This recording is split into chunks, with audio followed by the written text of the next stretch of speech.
Welcome to Mill History Talk, the podcast where strategy meets storytelling, unpacking the drama, decisions, and disasters of war so you understand not just what happened, but why it still matters. The views expressed on Mill History Talk are those of the hosts, writers, and guests, and do not necessarily reflect the official policy or position of any government agency, military organization, or institution. This podcast is intended for educational and informational purposes only. Imagine a weapon that could end wars without invading countries. No trenches, no Normandy, no Stalingrad. Just aircraft flying overhead, bombing the enemy until the government collapses. For more than a century, military thinkers have believed that might be possible.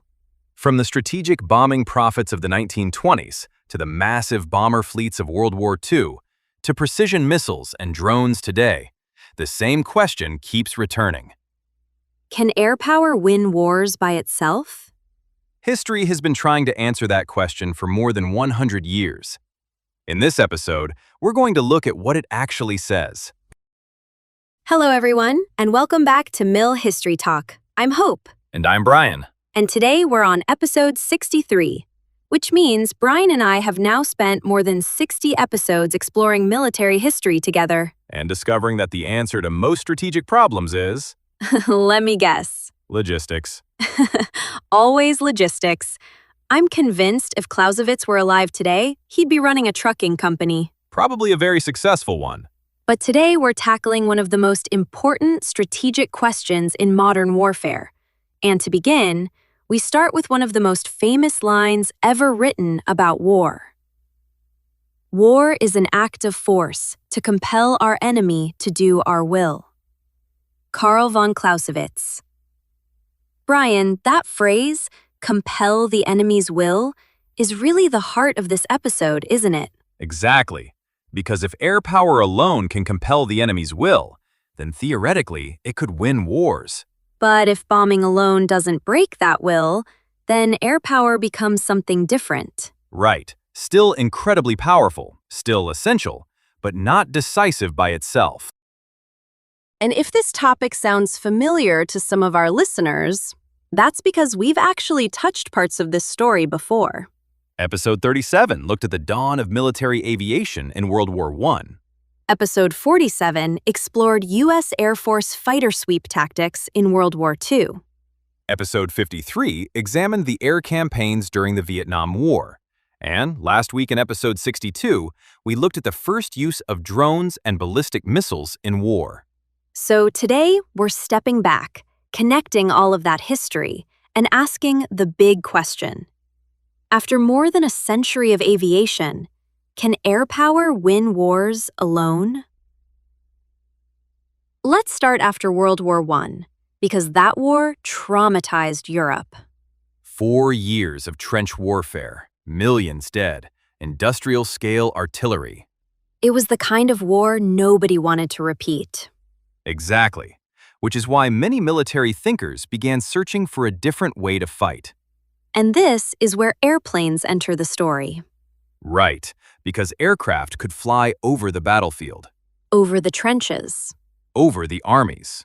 So suddenly, the battlefield itself wasn't the only place war could happen anymore. That's right. Aircraft could strike directly at the enemy state. Factories, railroads, energy production, cities.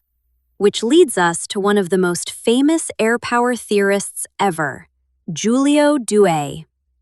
Douhet publishes The Command of the Air in 1921, and his argument is bold. Future wars will be decided in the air. Destroy enemy cities, break civilian morale, force governments to surrender.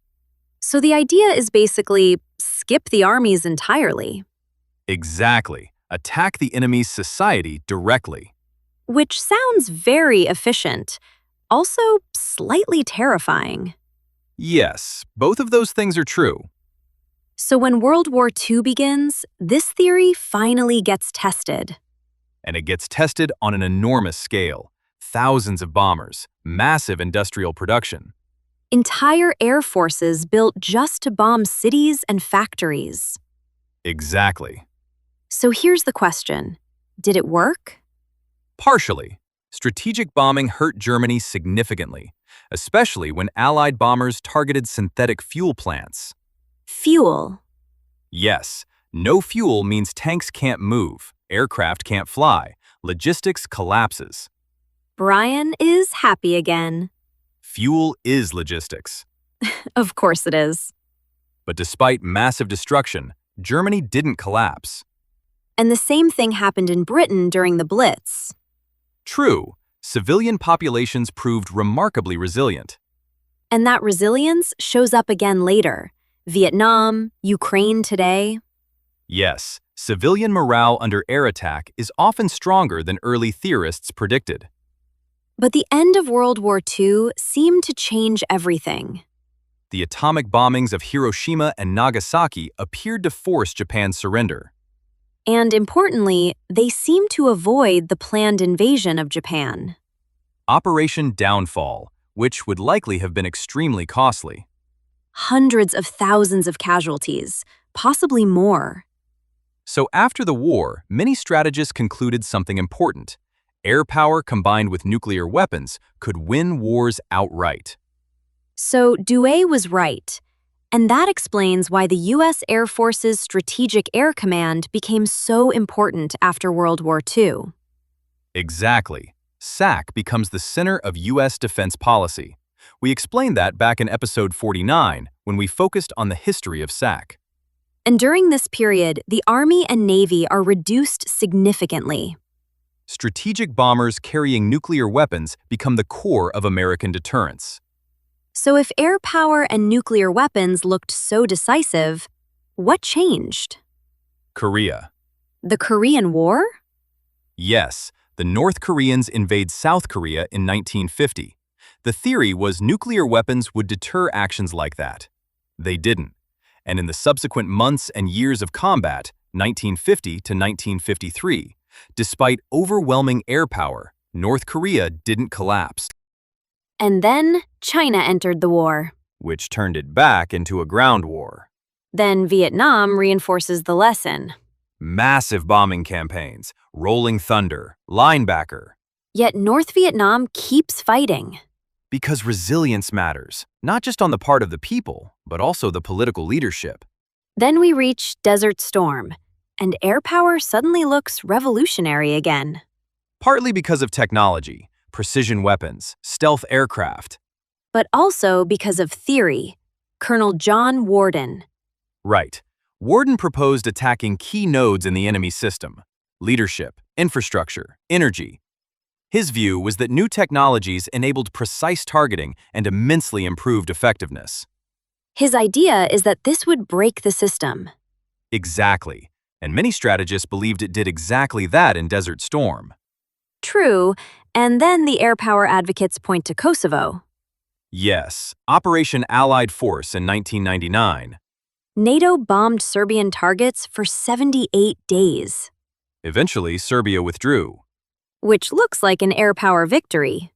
But historians still debate the reasons: diplomatic pressure, economic strain, the threat of a NATO ground invasion. Which brings us to the most recent experiences: Iraq, Afghanistan, Ukraine, Gaza. Heavy use of air power, particularly in Ukraine. Missiles, drones. But again, resilience. Just like Britain, Germany, Vietnam. So, what does more than a century of history tell us? Air power is powerful. Air power is essential. But can it win wars alone? So far, history suggests not yet. Aircraft can destroy, but they can't occupy territory. It cannot govern populations. And it can't always break political will. Which brings us back to the man, Clausewitz. War is about compelling the enemy's will. Air power helps do that, but usually not by itself. So maybe the honest answer is this: we probably need more history before we understand the answer to the question completely. Can air power win wars? That's it for episode 63 of Mill History Talk. The history of air power in less than 30 minutes. How's that for efficiency? If you enjoyed the episode, you can explore more of our work on military history, strategy, and the evolution of warfare on our Substack, where we've posted a deeper analysis of the role of air power at specific points in military history. And if you want to follow our ongoing conversations about military history, strategy, and the future of warfare, make sure to check out the Mil History Talk Substack, the podcast, and our YouTube and Facebook pages. And of course, if you enjoyed today's episode, consider sharing it with a friend or leaving a review. It helps more people discover the show. I'm Hope. And I'm Brian. Thanks for listening to Mil History Talk. And remember, air power can fly over armies, but eventually someone still has to land. We'll see you next time.